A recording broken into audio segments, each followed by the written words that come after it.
Mr. Chairman, thank you for having this hearing. We've heard from a lot of witnesses from you today and others previously about the very important potential of 5G technology. It promises to bring us a new era of connectivity with internet speeds as much as 5 times faster than what we have today with much lower latency, and that's all a good thing. But 5G, as you well know, also uses higher frequency waves that don't travel as far and will rely on a network of hundreds of thousands, potentially millions of small cell sites. And the question then is, are there any health implications, any public safety implications to those additional sites that are likely to be located close to homes, schools, workplaces, and closer to the ground? Correct? Correct, Senator. Yes. So in December of 2018, I sent a letter to FCC Commissioner Carr asking him to cite for me recent scientific studies demonstrating the safety of this technology. What research has been done, where has it been published and compiled? He has essentially failed to do so and just echoed the general statements of the FDA, which shares regulatory responsibility for cell phones with the FCC. If you go to the FDA website, pretty unsatisfactory. There basically is a cursory and superficial citation to existing scientific data saying, quote, the FDA has urged the cell phone industry to take a number of steps, including support additional research on possible biological effects of radio frequency fields for the type of signal emitted by cell phones.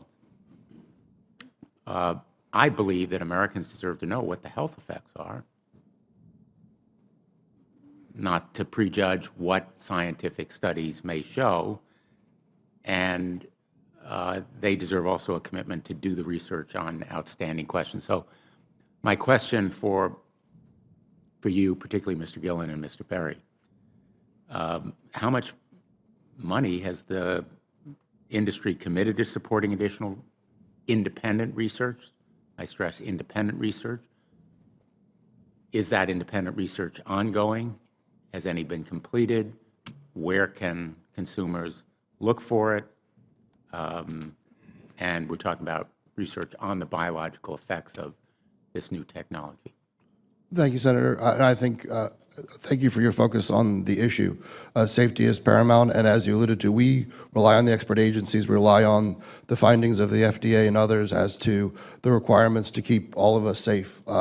There are no industry-backed studies, to my knowledge right now. Happy to visit with you as to what opportunities you think there needs to be more studies, and we're always for more science. We also rely on what the scientists tell us. So essentially, the answer to my question, how much money? Zero. I can certainly follow up with you, Senator. To my knowledge, there's no active studies being backed by industry today. Anybody else know of industry commitments to back research, fund it, support it, to ascertain scientifically the health effect?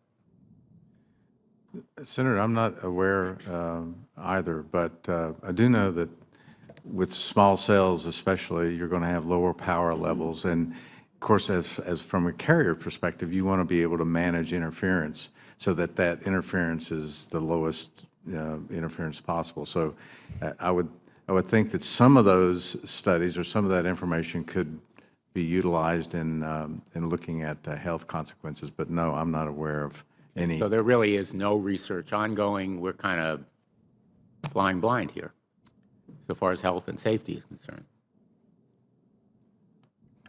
Thank you, Mr. Chairman.